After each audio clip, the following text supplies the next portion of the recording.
এই সেলাই মেশিনটা বিক্রি করবো, কেউ যদি নেন তাহলে নেবেন। কত হলে বিক্রি করবে সেলাই মেশিনটা? এটা 10,000 টাকা হলে দিন।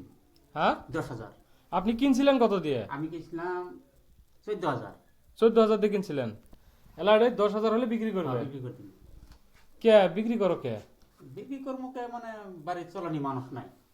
সেলাই মেশিন কি খারাপ হয়েছে নাকি এটা? না না না, খারাপ না। হ্যাঁ তার মানে যে চলাইতো হ্যাঁ ভালাই টাকা রোজগার করতো, হ্যাঁ। কিন্তু তার মানে বেমার হয়েছে, এখন চলানি মানুষ নাই, এখন বিক্রি করে দিন। হাসায় বিক্রি করবে তো? হাসাই বিক্রি করুন। এখন যদি তোমার এই সেলাই মেশিন নেওয়ার জন্য কাইও যদি তোমার সাথে যোগাযোগ করবে, যে কিভাবে যোগাযোগ করব?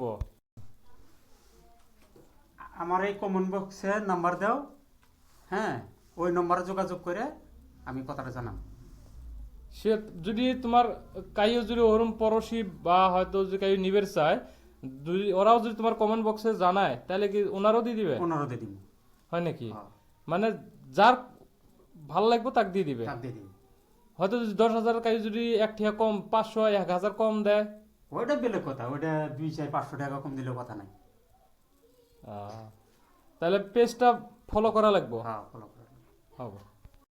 যারা আমার ভিডিওটা দেখতেছ তারা অন্য কোনো কারোর সাথে শেয়ার করে দাও, হ্যাঁ, যাতে যিনি আমার এই সেলাই মেশিনটা নিয়ে ওরা চলতে পারে। তারপর আমি নাকি 1,000 টাকা আমি কমাই দিব, তা ওরা মানে চলে ফিরে খাই। ঠিক আছে, তাহলে শেয়ার করে দেওয়া লাগবে। হ্যাঁ, শেয়ার করে ঠিক দিও। আছে বন্ধুরা, সবাই কাকু করলো কি যে যারা দেখতেছো ভিডিওটা, তারা লাগলে ভিডিওটা শেয়ার করে দিয়েন। তুমি যদি তুমি মনে করো নিলে না, তুমি শেয়ার করে দিলেও আপনার একটা শেয়ারের জন্য একটা গরিব মানুষ যদি ভিডিওটা দেখার পর যদি মেশিনটা নেওয়ার আগ্রহ থাকে, তার জন্য হয়তো 1,500 টাকা কম দিয়ে দেবো। আর আমার চ্যানেলে সাবস্ক্রাইব করে আসলে ইনশাল্লাহ আমার তরফ থেকে আমি 500 টাকা গিফট করবো তাকে।